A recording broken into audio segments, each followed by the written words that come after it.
Alright, hi everybody. This is the video that's covering what our homework and notes call section 9.2, hypothesis testing on a mean. So let's take a look. If you've watched the video on hypothesis testing for proportions, the video prior to this, 9.1, this is going to be incredibly similar. In fact, some of the pages are identical.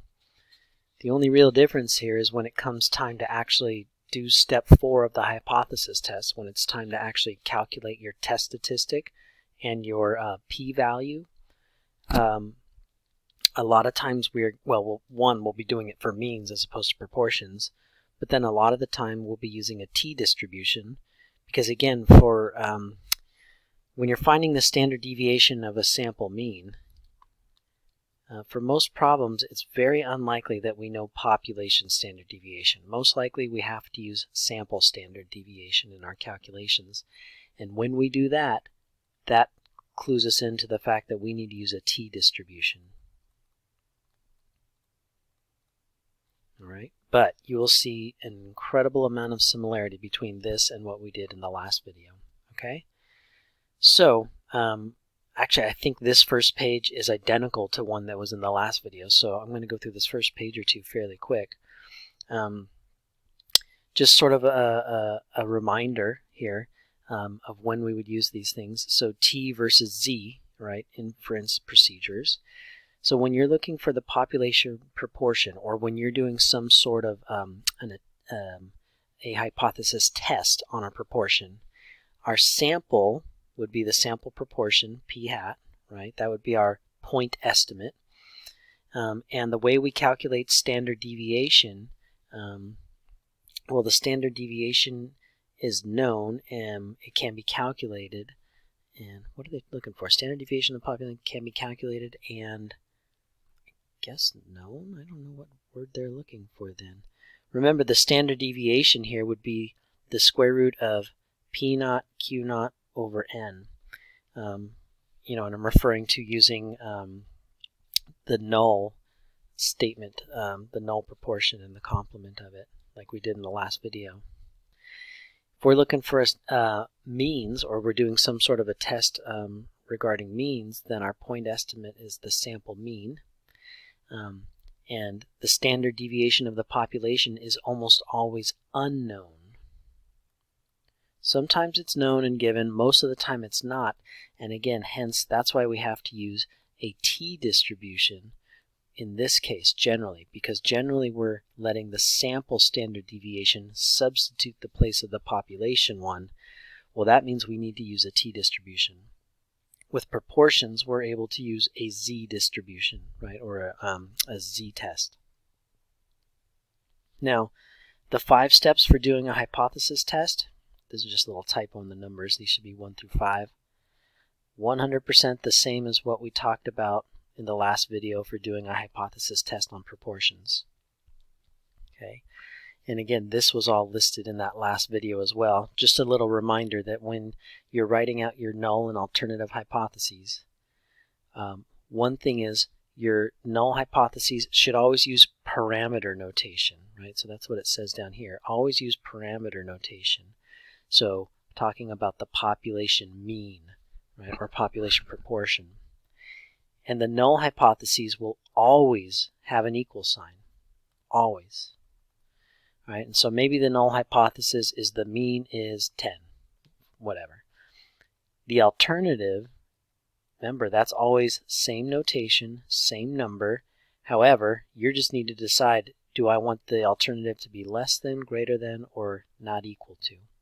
So the alternative, again, will use the same notation, just one of those inequality signs. Right. When we have a one-sided alternative, so strictly less than or greater than, we refer to that as a right-tailed or a left-tailed.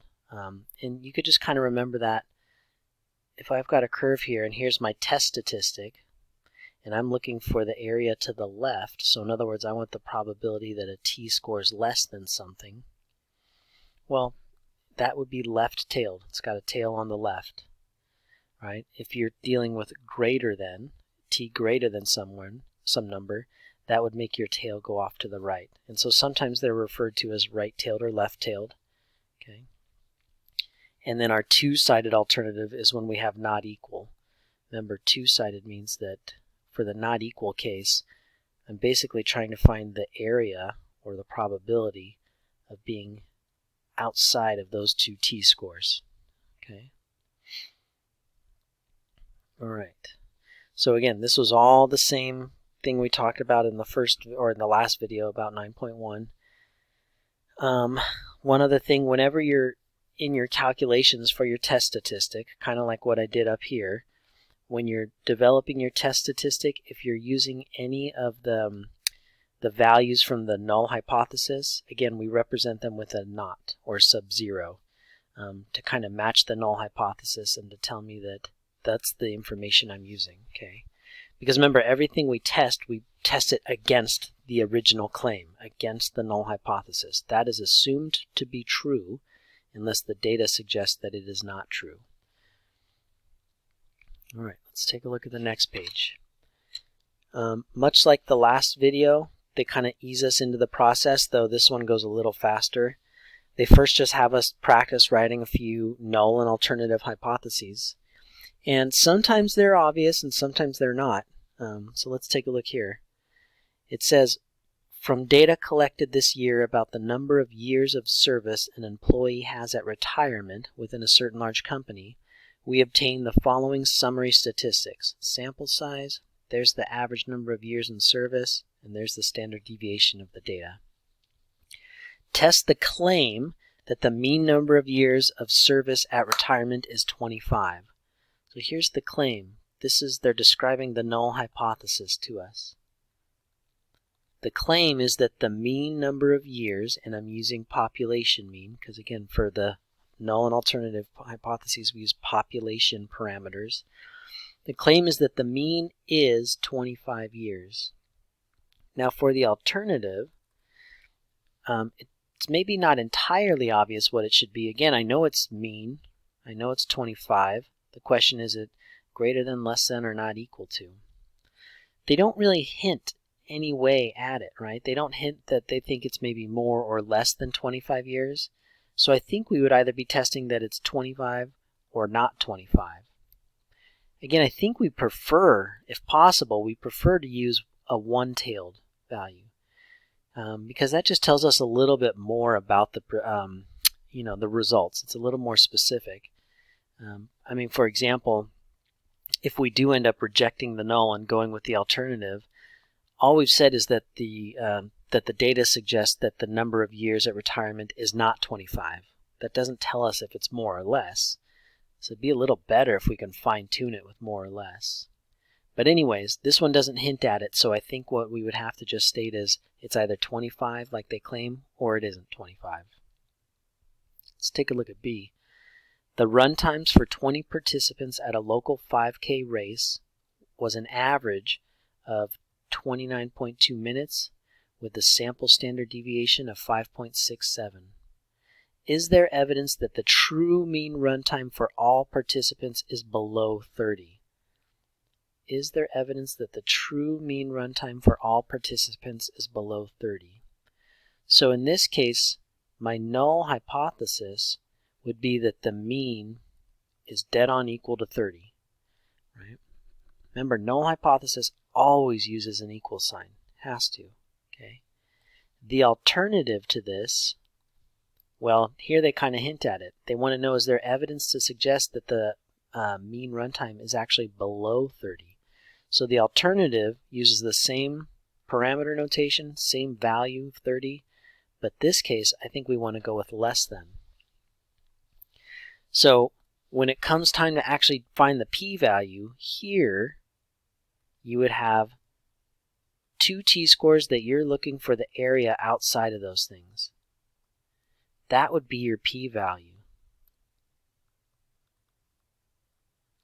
Right? And if the p-value is lower than what we declare as being as low as we'll tolerate, our level of significance, if it's lower than that, then we reject the original claim and we go with the alternative. So it would be if this combined area here is less than what our level of significance is.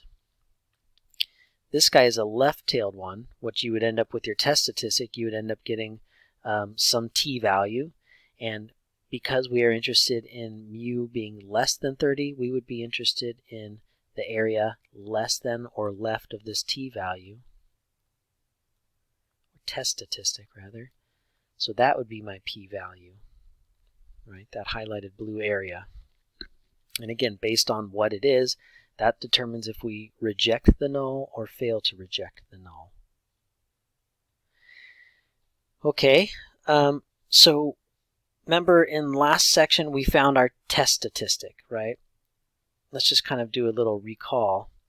For proportions,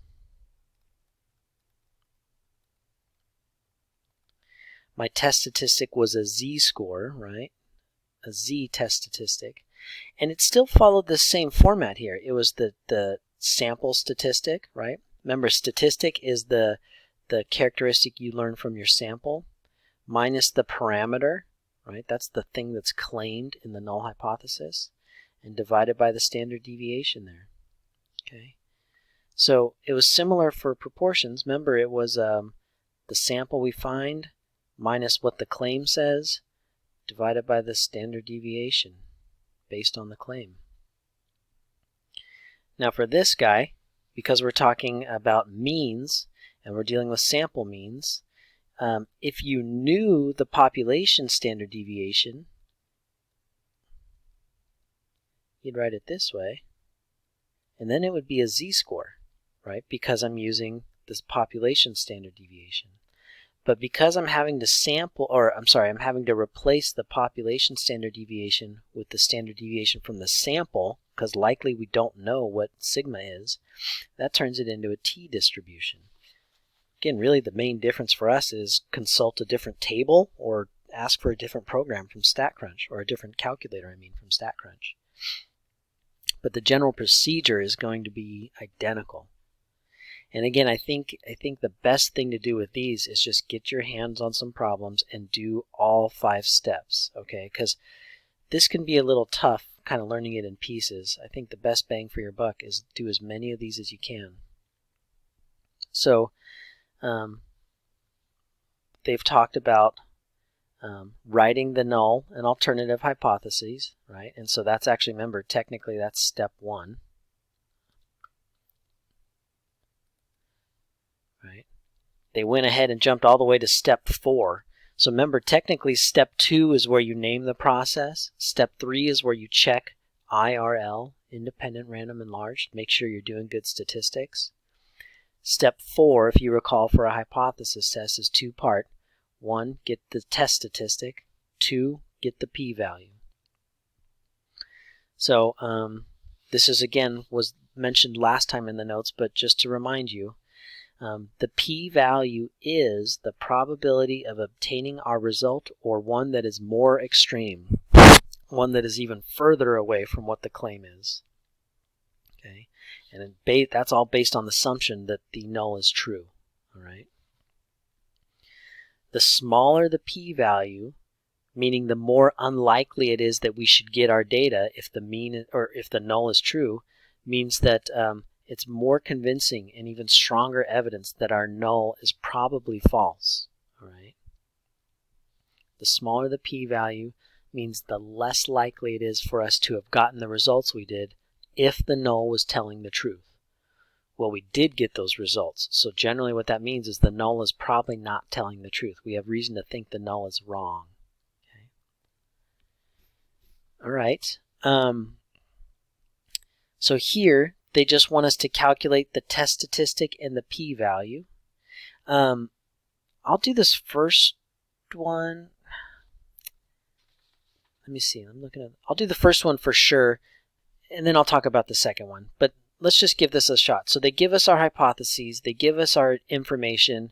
They're not asking us to do steps 1, 2, and 3, which we should, though, if we're writing out a whole hypothesis test. They say go right into make sure you can find the test statistic and the p-value. So if I want the test statistic, again, we just learned that it's equal to the sample mean minus what the null hypothesis claims, right? So actually, and then divided by the sample standard deviation over n. Again, we don't know the population standard deviation, so we have to use S. Well, they gave me all these pieces. I'll just plug in the sample mean was 36. The mean that was claimed was 40. That's the claim from the null hypotheses. Sample standard deviation is 3 over the square root of 20. And let me just verify that I have an answer, but I want to make sure I did it right.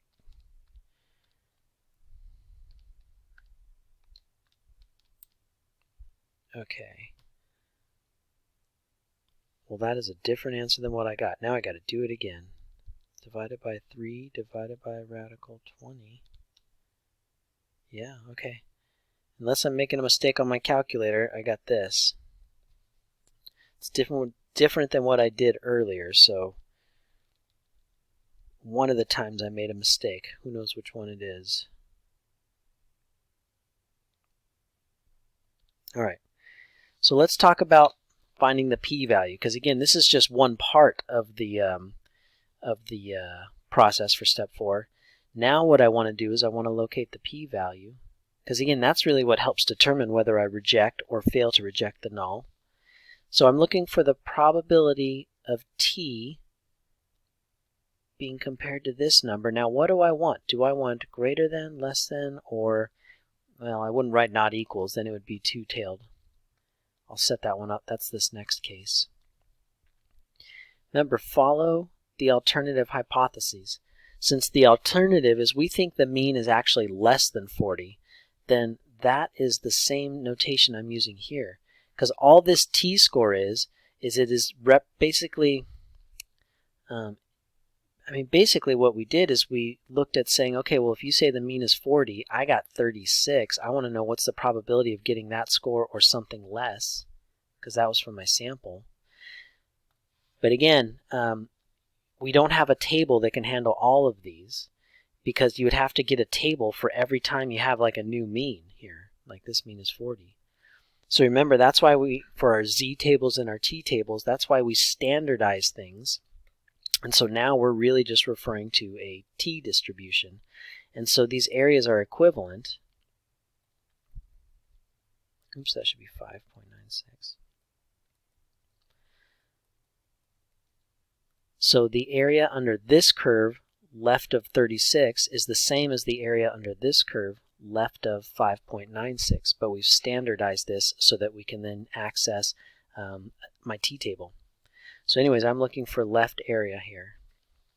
Now, let me show you how to do this on the table, though I would encourage you to use StatCrunch for as much of this as you can, just to save your sanity.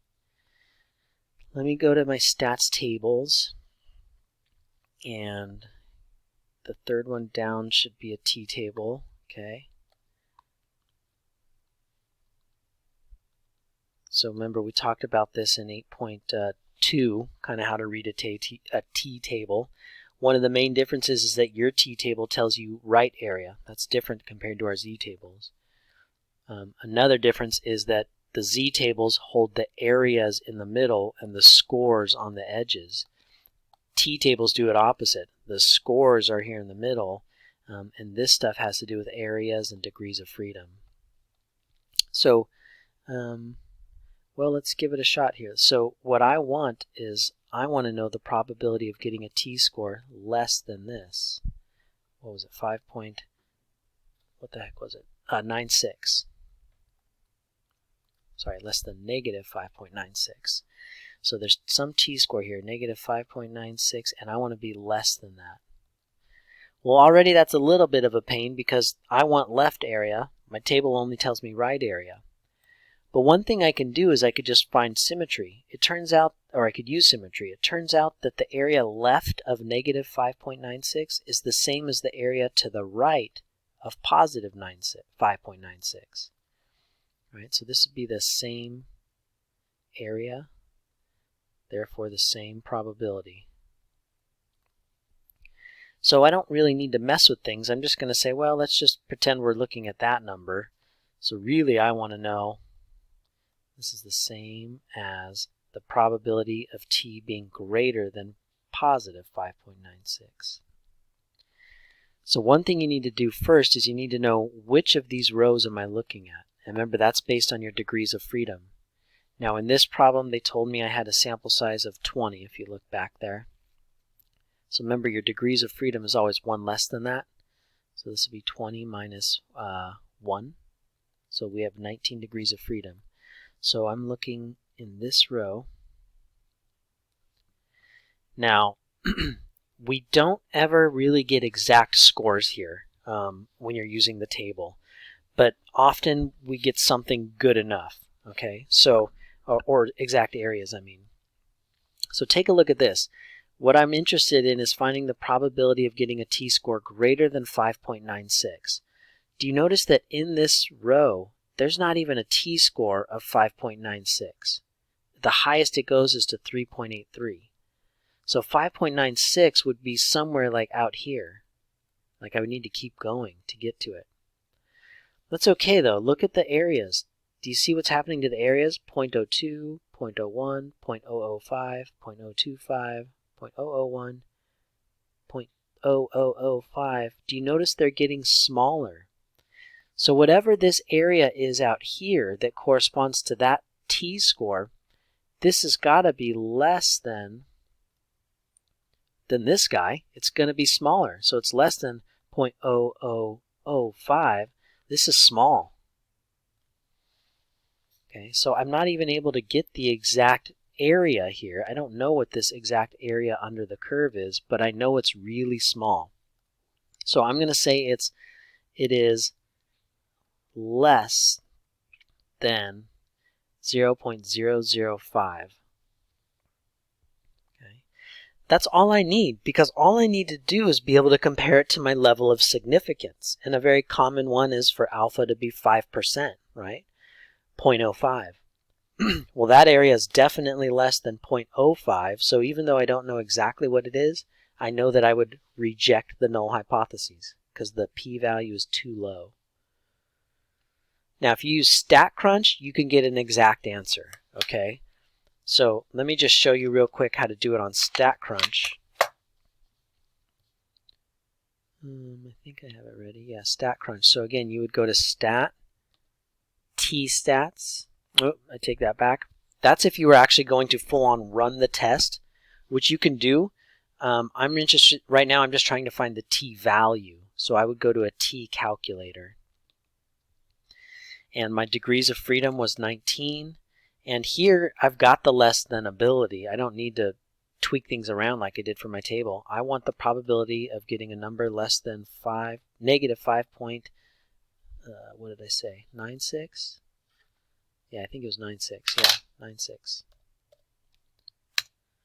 So it's actually 0.000005. So it's very, very small. Again, it didn't really bother us that we don't know the exact area. We just know that it's really, really tiny. So let me go back to the notes there. I think I'm on page 6 maybe. No, next one. So again, this is right here is less than 0.0005. That was the lowest I could read on the table. So in other words, it's very low. And we would probably reject the null, because generally we don't pick an alpha, a significance level that low. 1% is often the lowest we'll go.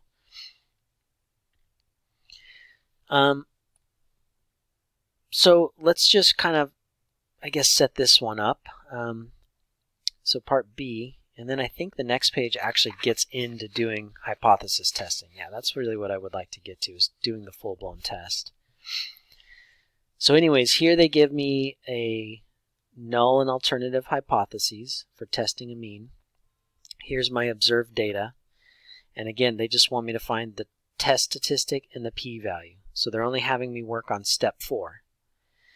So the test statistic, again, is the sample mean minus what the null hypothesis claims over the standard deviation of your sample divided by the square root of n. So plugging in what they give me, this is 3.1 minus 2.5. and that's divided by 0.3 over the square root of 50. Oops. I gotta check this one now since I had the last one different.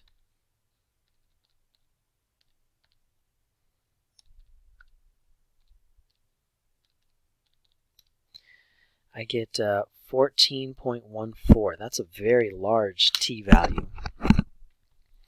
Now this is a two-tailed,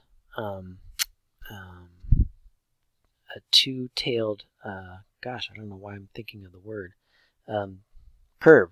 That's not the right word, but that's what I'm going with for now. When it comes time to find the p-value, and I'm looking for the area under this t distribution, because I'm looking for the area, because my alternative, my alternative hypothesis is simply testing that the mean is not equal to 25. That means that it could be not equal to, 2.5 by either being less than 2.5 or greater than 2.5. So it's both a left and a right tail combined. So I've got two t-scores here. I've got a 14.14, and I need that area. That area represents the probability that my mean is greater than 2.5. That's what that area represents. And then by symmetry, I've got a t-score of negative 14.14. That little tail represents the probability that the mean is less than 2.5. That's what that area represents. And together, the combined area is the probability of not having a mean of 2.5, of having something different, either something above or something below.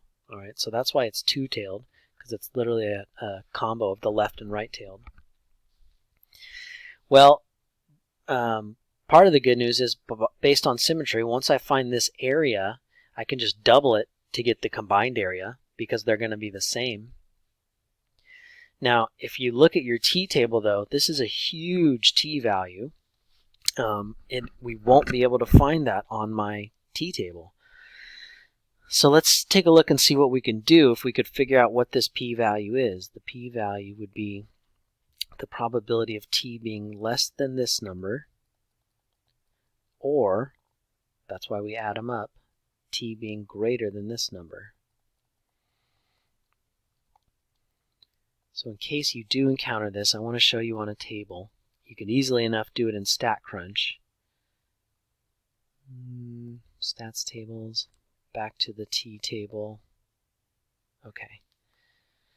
So for my t-table,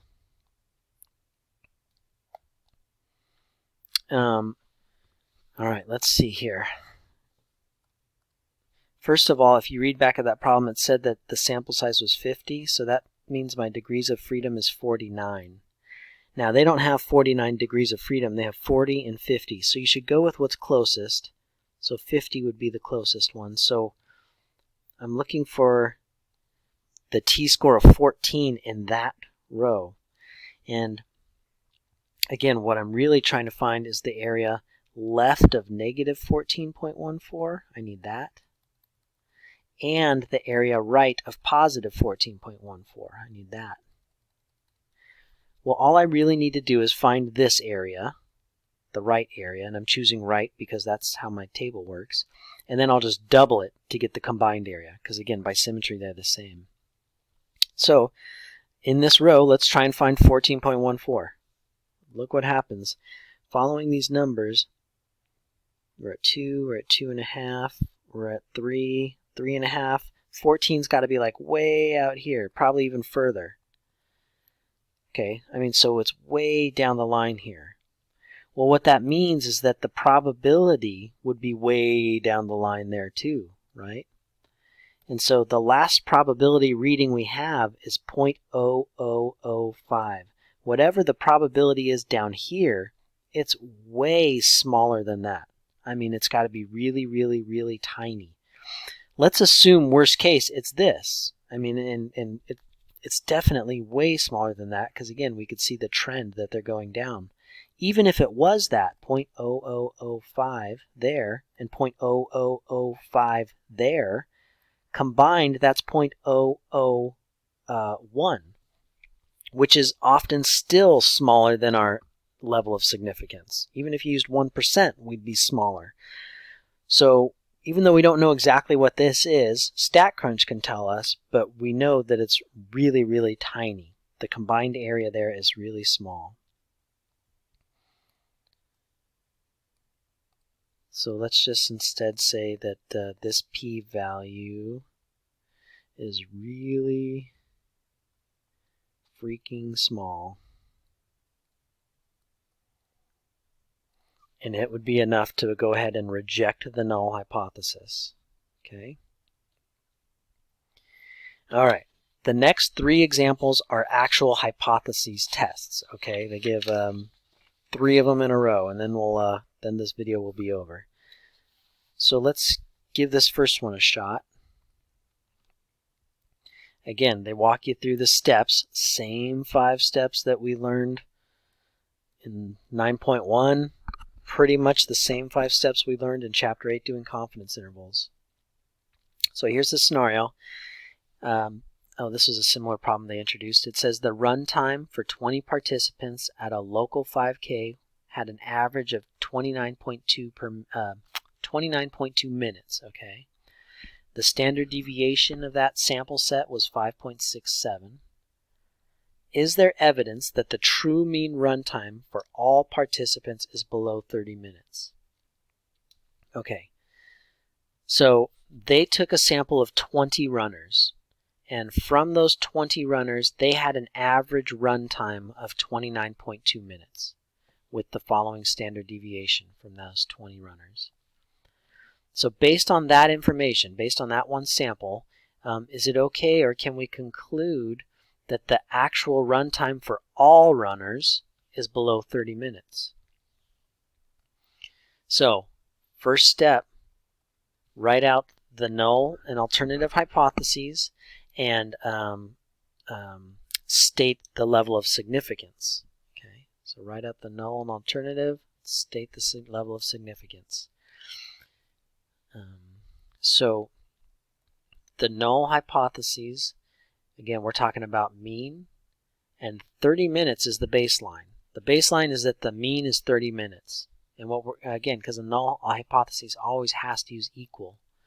And the alternative to that, what we're going to test against that, is the question of not, does the evidence suggest that it's actually below 30 minutes? So the alternative would be, is the mean actually less than 30 minutes?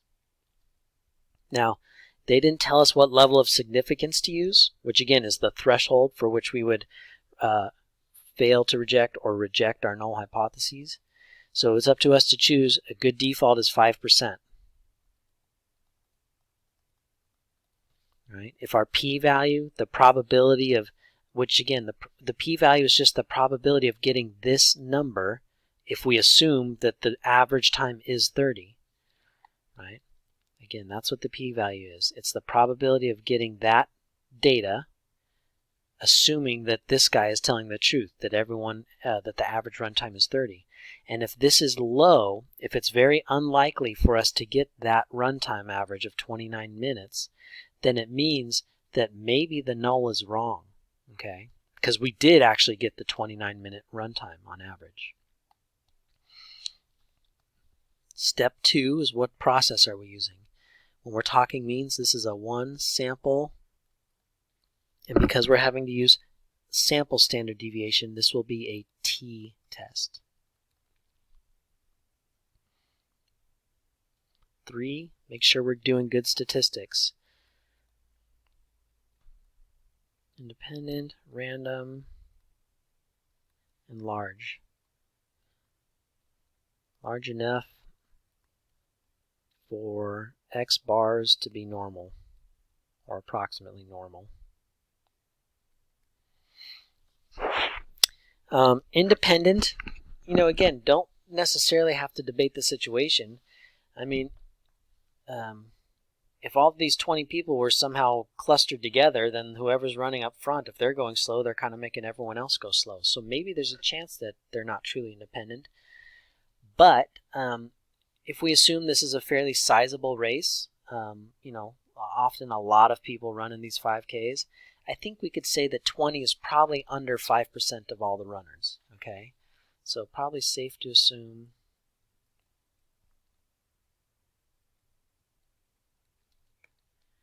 that 20 is less than 5% of all the runners. So we can treat as independent.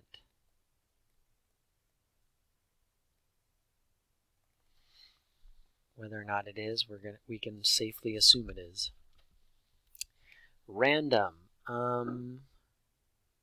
You know, this problem doesn't say, so they probably should have worked that in there. I mean, I'm kind of assuming so, but it doesn't say, so we need to assume no, right? So it doesn't say. Must assume no. And again, these may fail, and that doesn't mean you stop. It just means at the end of the day, it's kind of a bummer, because now when we go present our arguments and we say, we reject the null, or we fail to reject the null, someone could just turn around and say, well, you didn't use a random sample, or we don't know if you did. So it hurts the amount of faith we could put in our findings. Okay, how about this? Are we large enough for x bars to be normal? Remember, the original population must be normal, which we don't know what the original population looks like. They don't tell us. Or my sample size has to be at least 30. My sample size is 20. So I'm not even big enough either. Ugh.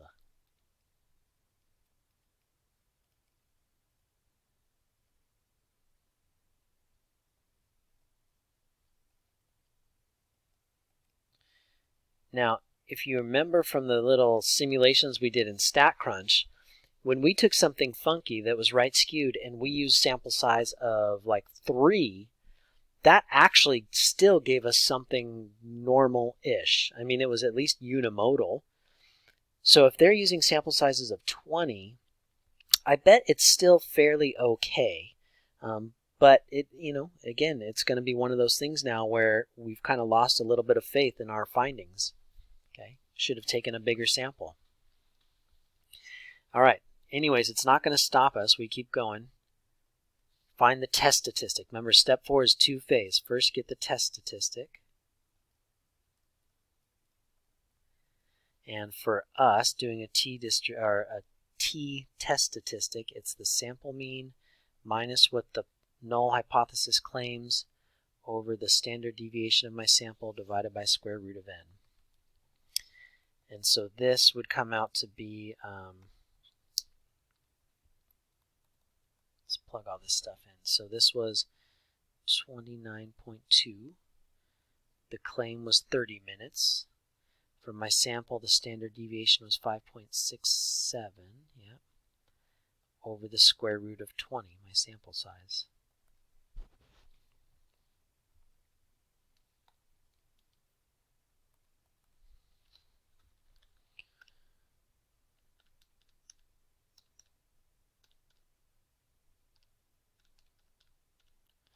Let's see what we get here.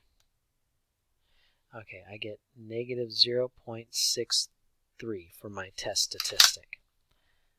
So now what I need to do is get the p-value. Again, all that I did right there is we had a mean of 30. Our sample came in with a mean of 29.2. And so basically I'm looking for the probability of getting 29.2 or something more extreme, meaning further from the mean, would be this area here. Well, I can't look this up on a t-table because it hasn't really been standardized. Again, we'd have to have a different t-table for every type of mean out there and every type of degrees of freedom out there. So what we do is we standardize it, kind of like it's exactly like we do with the z-score. This is basically the equivalent, I guess, or sort of a z-score that we can then now consult the table. So now what I want is I want to find the area to the left of a t-score of negative 0.63.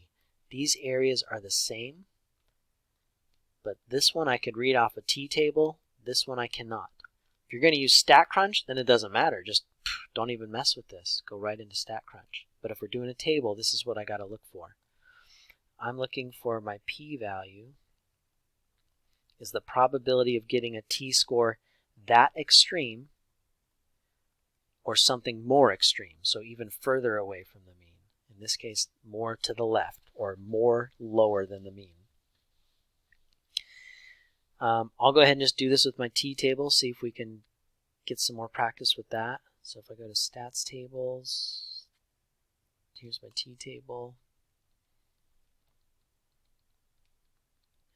Let's clear this out. Okay, so first of all, my sample size was 20, so my degrees of freedom is 19. So I'm looking at the row for 19 degrees of freedom. Now what I'm trying to do is I'm trying to find the probability that t is to the left of negative 0.63.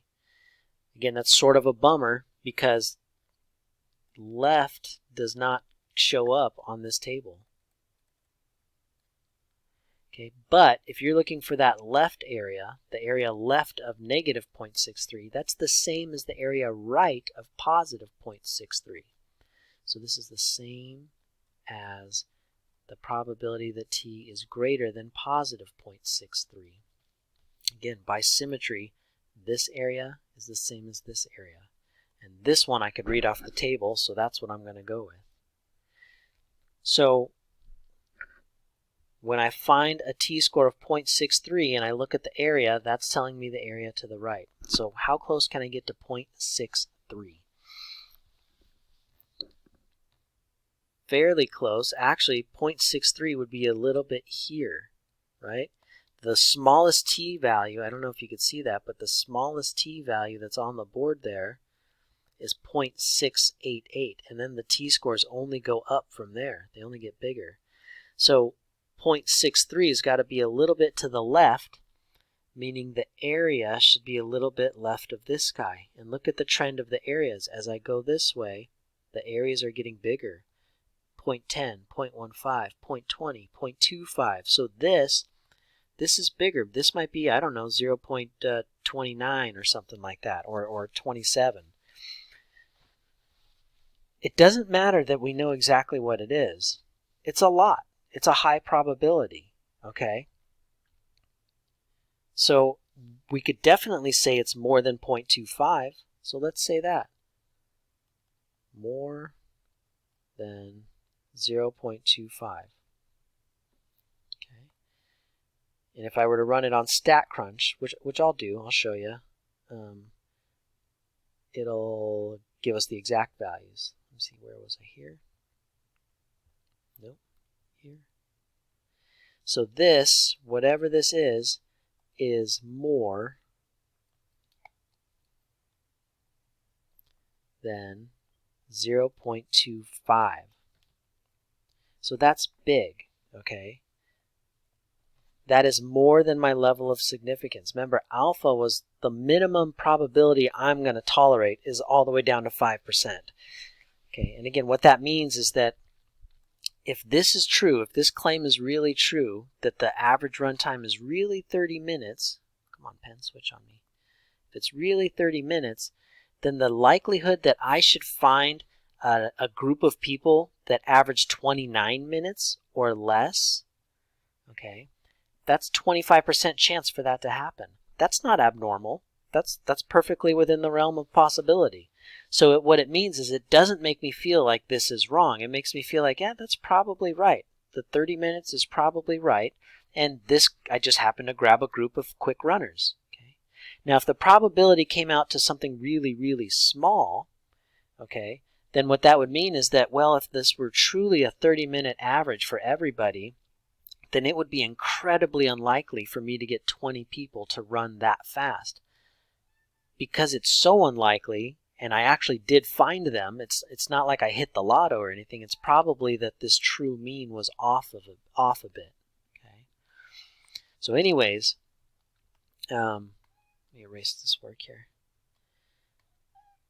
Hi, dude. I know. My cat's bugging me. So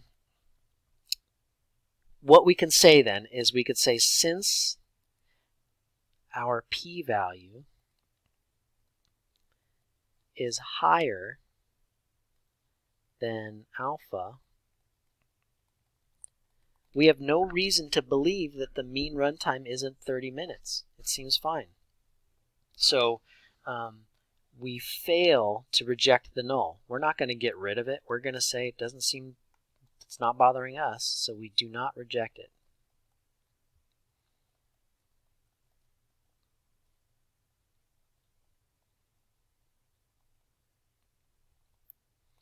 And what about this idea that the mean runtime is actually less? There's not enough evidence to support that. There's not enough evidence to support that the mean runtime is under 30. So I'm going to add that too. There is insufficient evidence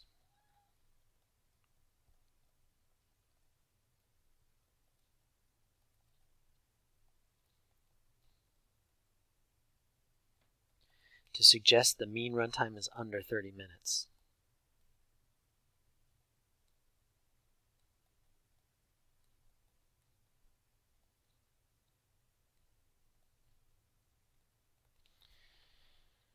Okay, so that is all 5 steps.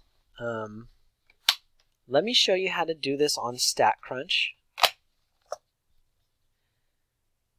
So one thing you can do is you could, like I showed you earlier, you could find the t-score if you just wanted to do that. So again, in this problem I had 19 degrees of freedom, and I want the probability of a t-score being less than negative 0.63. Oops, except I need a negative there. That was the original t-score. We just had to use symmetry and some trickery to figure it out. Anyways, we said that it's more than 25%. So let's see what we get. 26.8%. All right, so yeah, that's right around where we thought. More than 25%, but close to it.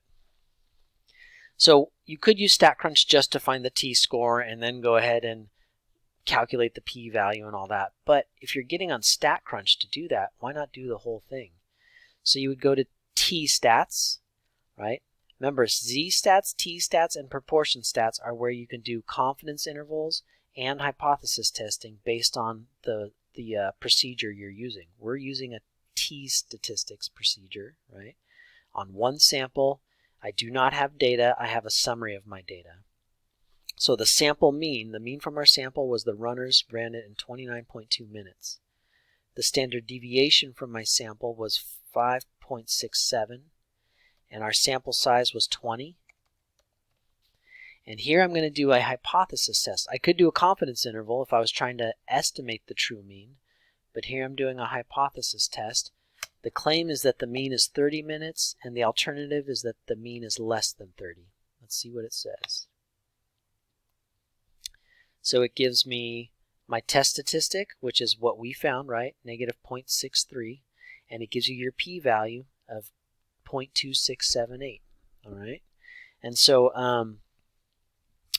again, right there, that's all I need from this is I see that p-value and I go, okay, well, that's well above alpha. So I don't need to,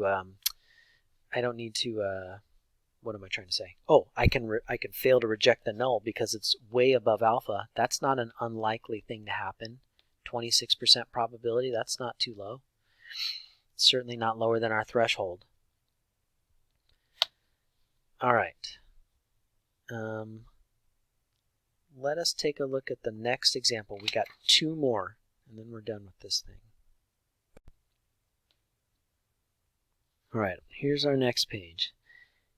Or our next problem. It says insurance companies track life expectancy information to assist in determining the cost of life insurance policies. The insurance company knows last year the life expectancy of its policyholders was 77 years. They want to know if their clients this year have a longer life expectancy on average, so the company randomly samples some of their recently paid policies. That means they kick the bucket, to see if the mean life expectancy of policyholders has increased. If the insurance company will only change their premium structure if there's evidence that the people who buy their policies are living longer than before. Okay. All right. So, as people live longer, the life insurance companies need to adjust what they charge people. That's the idea here. And so last year, their data suggests that the average age or life expectancy of one of their policyholders was 77 years old. They want to know if it's gone up, I believe they say, right? They want to know if the clients have longer life expectancy on average. So they want to see if the life expectancy has gone up. That's what we need to test. Based on this data, they took a random sample here of data. So these are the ages of people that passed away, and therefore the insurance company paid out, paid their families. And so based on that data, has life expectancy gone up? I mean, I see a lot of 80s, and so a lot of numbers bigger than 77. I also see some below 77. So has the average age moved up from 77 or not? That's what we want to test. All right, let's give it a go. So one thing is we're going to need StatCrunch on this because they didn't tell us any sort of summary. They only gave us data values. So we'll have to be relying on StatCrunch. Anyways, step 1, let's state our null and our alternative as well as the significance level. So the null assumption is that the mean life expectancy is 77 years, right? That's the status quo right now, and that we are going to test against that claim. The alternative that we're trying to determine or test against is whether or not the mean has gone up, whether or not it's actually now more than 77. Our significance level they don't mention, so it's up to us.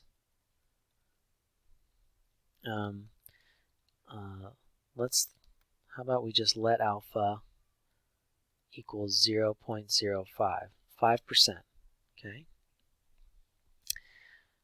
2 is name that procedure. We are using a 1 sample because we're dealing with mean. T test. T because they did not tell me the population standard deviation. I'm going to have to groom it out of this information. All right. The not so glamorous step of checking our stats are good. Independent, random, and large enough. Independent. Whether or not any of these people, well, I mean, I think it's probably safe to assume they didn't know each other, but I think you can also just kind of make well, we could do this a couple ways. First of all, this major company probably has many, many people, right, that they sell policies to. And so I don't know what that sample size is, but it doesn't look big. So it's got to be under 5%. I know we could go with that. So let's just go with that. Sorry, I'm plugging my computer in here. So what do we got? 2, 4, 6, 8, 10, 12, 14, 16, 18, 20. Okay, so 20 is less than 5% of all their policyholders.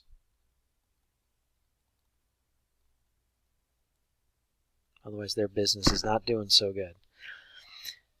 Random. I believe it did say a random sample was used. Where is it? Randomly sampled. So yeah, yes.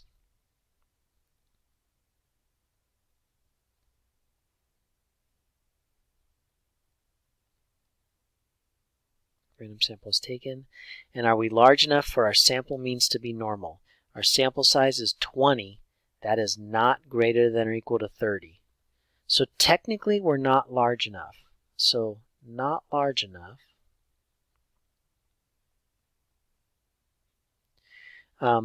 But I'll add this. Here they showed me the distribution there of the data, and that doesn't look perfectly bell-shaped, but it is unimodal and somewhat symmetric. So even though we're not large enough, I think our results are actually still going to hold some water and be okay. So this way, when someone comes back at us and says, well, you weren't large enough, I could say, well, but look, it's pretty symmetric and unimodal. You're going to have a hard time arguing with me on that. So let's say, but the data is symmetric and unimodal. Let's say that.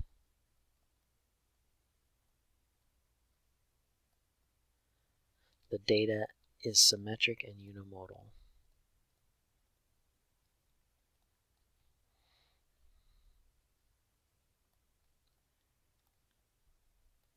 So sort of normal-ish.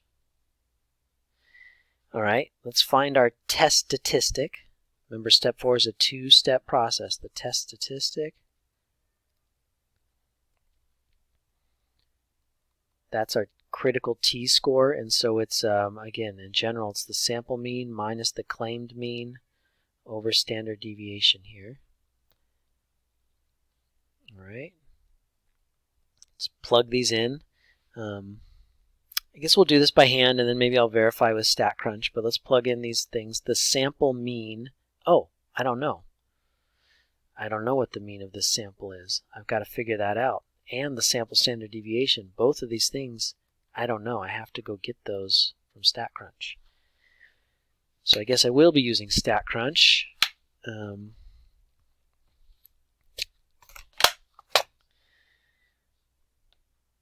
Let's see here. Hopefully, please let me copy and paste this data. Come on, you could do it. You're not going to do it. If I had a different type of document up, I'm sure it would let me copy and paste it, but it's not. So I'm going to type these in. Sorry for that. You know what? I'm going to pause this while I type them in, and I'll come back. Okay, I'm back. I think I got the data in right. You know, because I have StatCrunch, I would not do step 4 by hand. I would do it with StatCrunch. Let me just go ahead and show you, though, what the test statistic would be, and then we'll set up the p-value, and maybe I'll show you on the t-table, too, just to get practice reading it. But we'll still use StatCrunch, I think, in the end. So I need to know what is the sample, what is the mean of this sample, and what is the standard deviation. So that's summary stats on a column. That's where I got my goods. I need to know the mean and the standard deviation. So I get a sample mean of 78.6 and a sample standard deviation of 4.48. So let me see. This guy had a sample mean of why are you disappearing on me? A sample mean. Hold on a second. What kind of games are we playing here? This has a sample mean of 78.6 and a sample standard deviation of 4.48, I said. Okay, so now that I'm armed with those, I've got everything I need to do the test statistic. All right. This is 78.6 minus the claim of 77, and the standard deviation was 4.48 over the square root of 20 was my sample size. 1 second.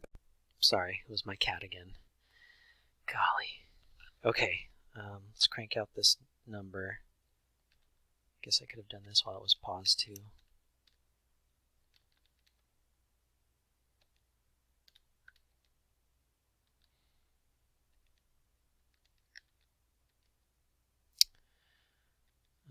Square root of 20. Let me do that again. I think I screwed it up.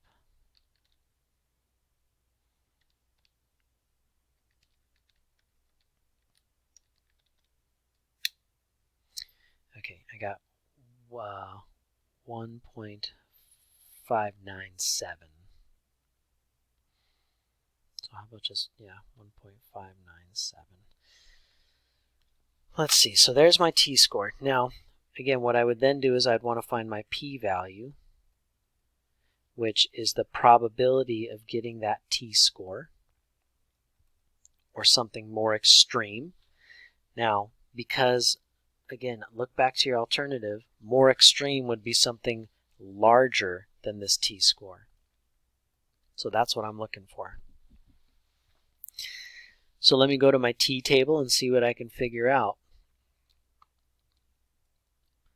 My t-table. Get rid of all this good stuff.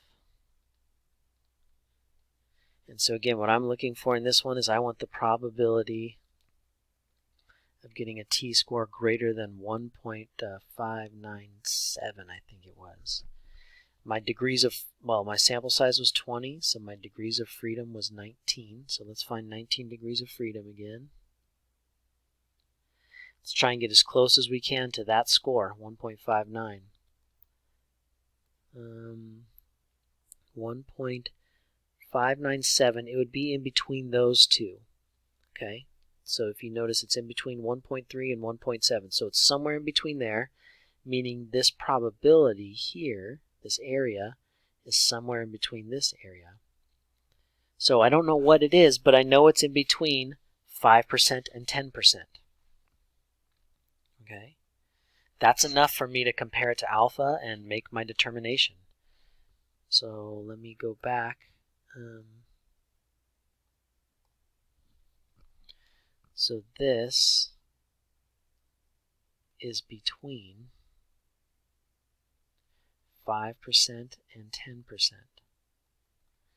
All right. Now our cutoff for being too unlikely was exactly 5%. Anything lower than 5%, we'd say, that's too unlikely. Well, this is in between 5 and 10%, so it's higher than 5%. So although it may be small and unlikely, it's not small enough to reject the claim.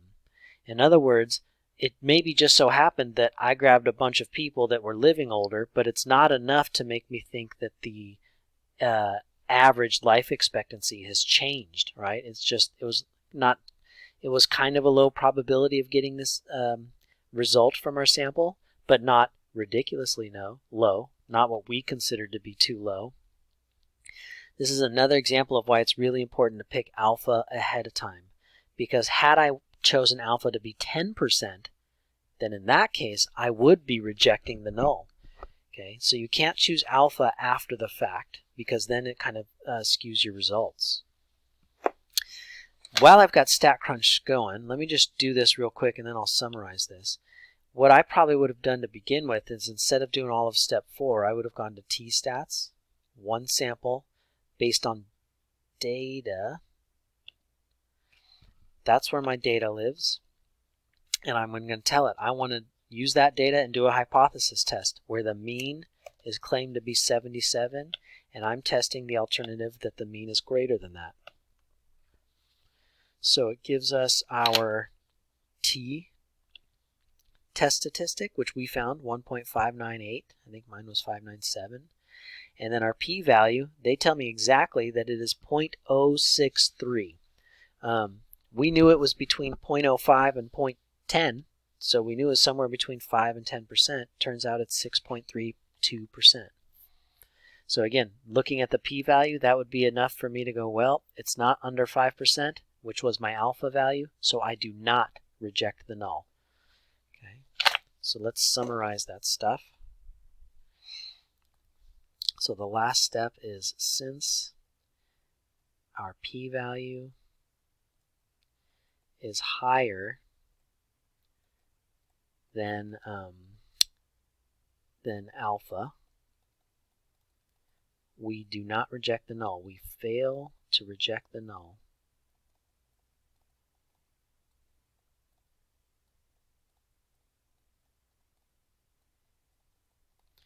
Meaning we're okay with it.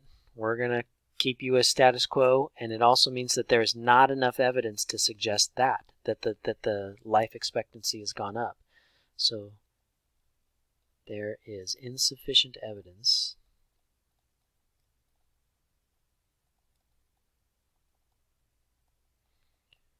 to suggest the mean life expectancy has gone up.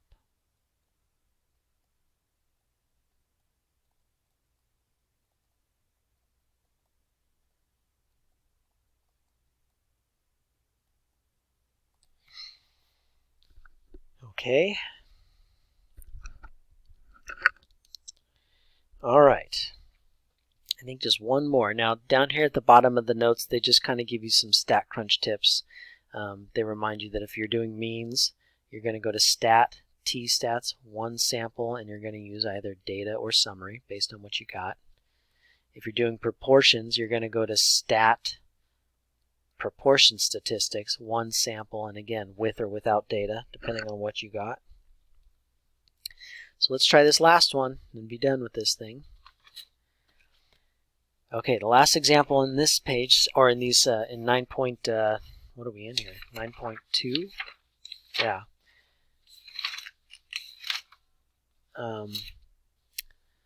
It says that in 2005, the Department of Ed claimed that 60% of graduates are prepared to manage their own finances.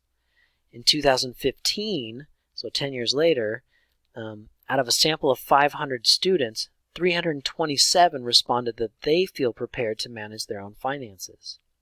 So is there evidence that the proportion of graduates who are prepared has changed from what it was in 2005? Well, what was it in 2015? First of all, I hope you're picking up on this is not talking about means, right?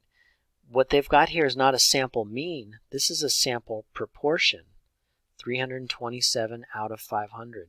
So they actually snuck this problem in. This is actually a problem from the last section. That's 0.654. So in 2005, they claimed 60% of graduates were prepared to manage their finances. And a sample taken in 2015 found that 65% of graduates said they feel prepared to manage their own finances. So the sample is higher than what was claimed. Is it high enough to make us think that the overall number of folks ready to handle their finances has gone up when compared to 05 to 15? Again, it's kind of tricky in here. They swapped it out on us. They're not talking about means in this one. They are talking about percentages or proportions. Right? Well, the process is the same. The null and alternative. So the null is the status quo. The proportion of people that can manage their finances, or graduates that can manage their finances, is 60%.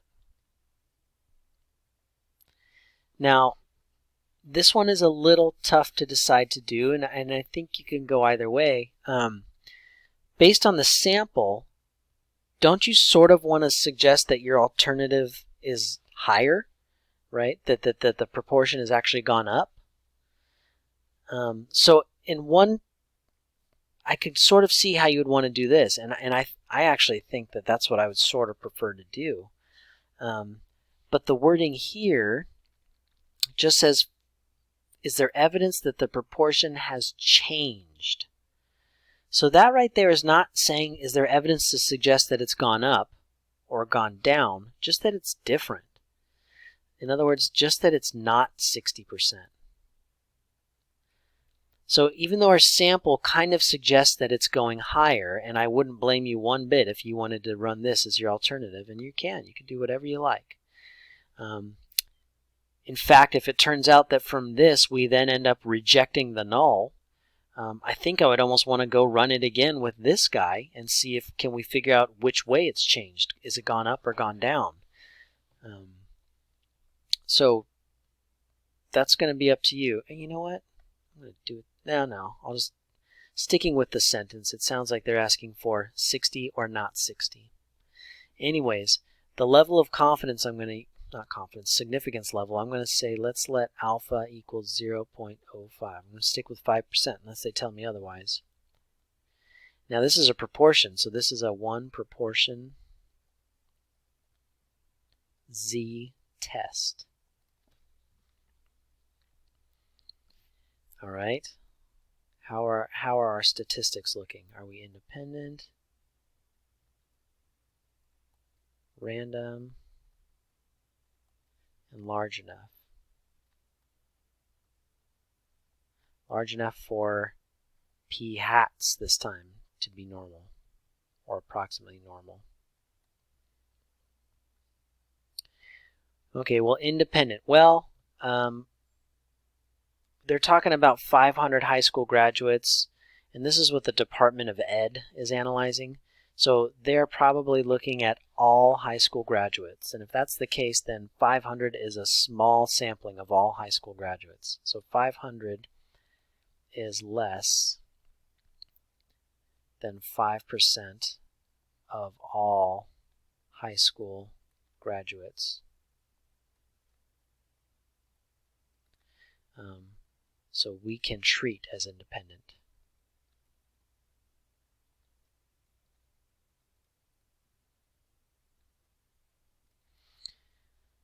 Let's see, does it say a random sample was taken? It just says that a sample. It doesn't say random, so it doesn't say. I mean, for most cases, I would imagine that it is, but if it doesn't say, you can't assume, so must assume no. Must assume that it wasn't random. That's a bummer.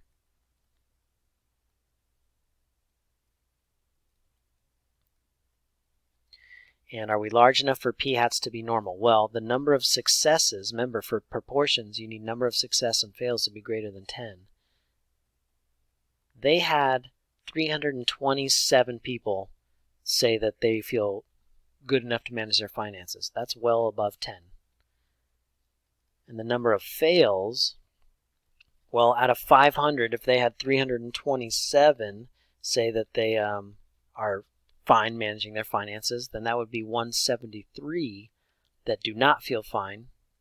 It's not good, but that's greater than 10. So we're okay there. So yes, we're large enough.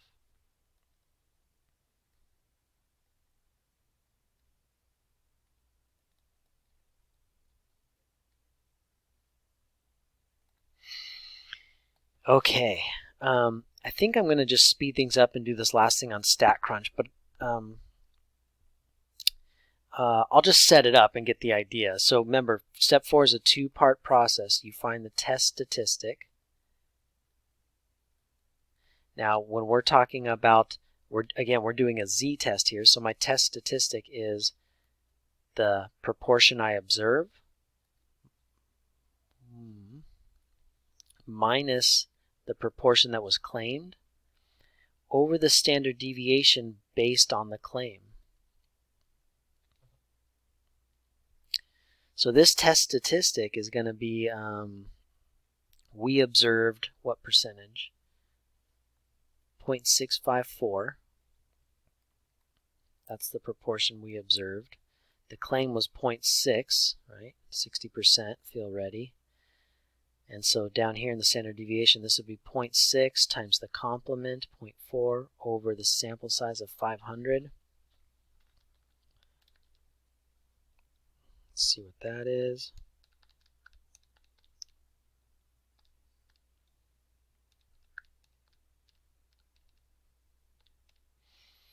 I get 2.465. Z is equal to 2.465. So that would just be part 1. Then I got to get the p-value. And so remember, in this case, what I'm testing is a two-tailed scenario, because I'm basically testing that the proportion is not 60. That means it could be greater than or less than. Okay, so I'm looking for the probability of getting z-scores less than this number or greater than that number. Okay, because I could be extreme in both directions. So it's a two-tailed deal. By symmetry, I've got a z-score of negative 2.465 down here, and I want this area. That is my p-value.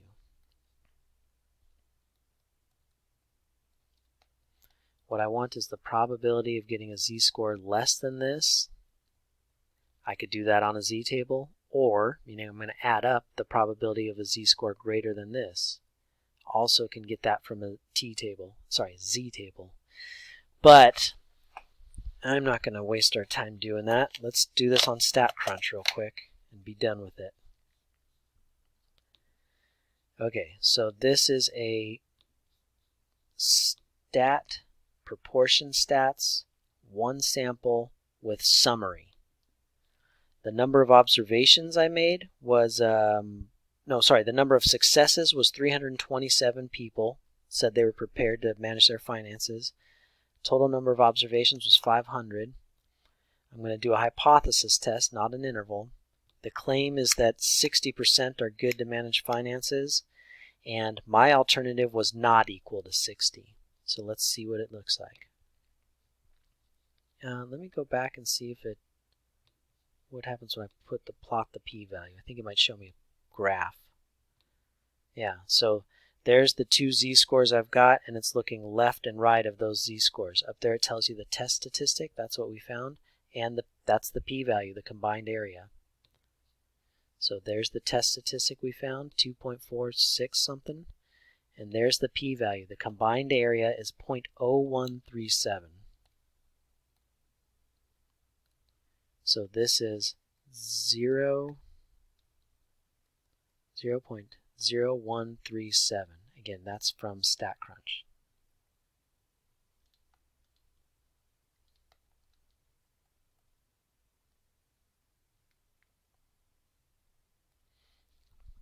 Okay, that is small. It's unlikely. Okay, and so what that means is it's lower than our alpha value, meaning we reject the null hypothesis. Okay.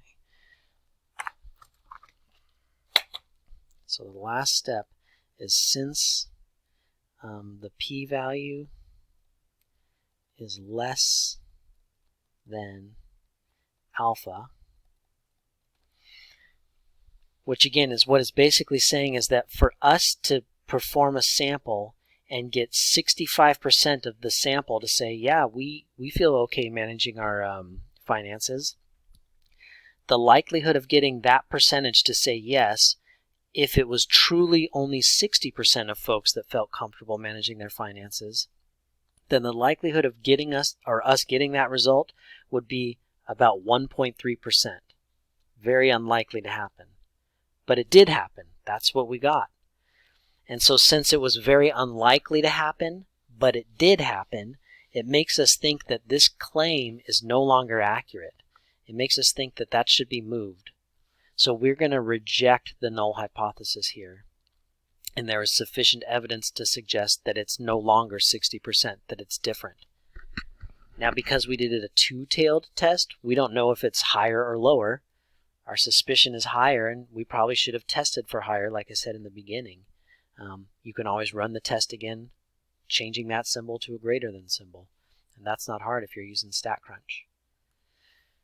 Okay, so since our p-value is less than alpha, we reject the null hypothesis.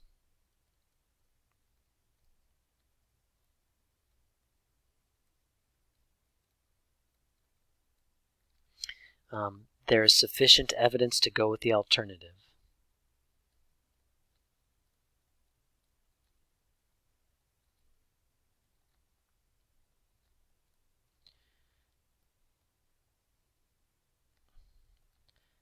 The true proportion is not 60%.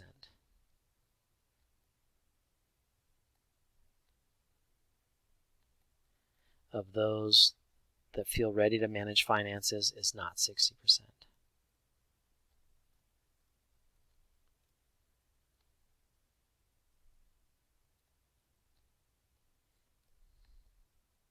Okay.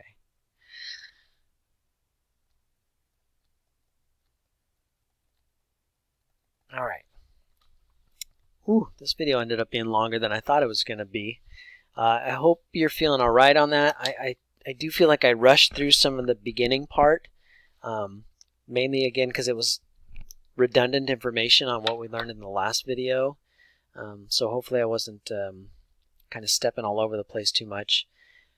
But I think what was most important is to do these actual full-fledged hypothesis tests, these last three examples we did. And I would encourage you, maybe you don't feel like it right now, but I would encourage you to re-watch those full 1 through 5 step process, okay? And make sure you feel good about them. Okay, guys, hope you're all doing well. There's one more Chapter 9 video to do, 9.3, and it's really short. It's only 2 pages, so it'll be a very short video, okay? And then we'll dive into Chapter 10. All right, guys, take care.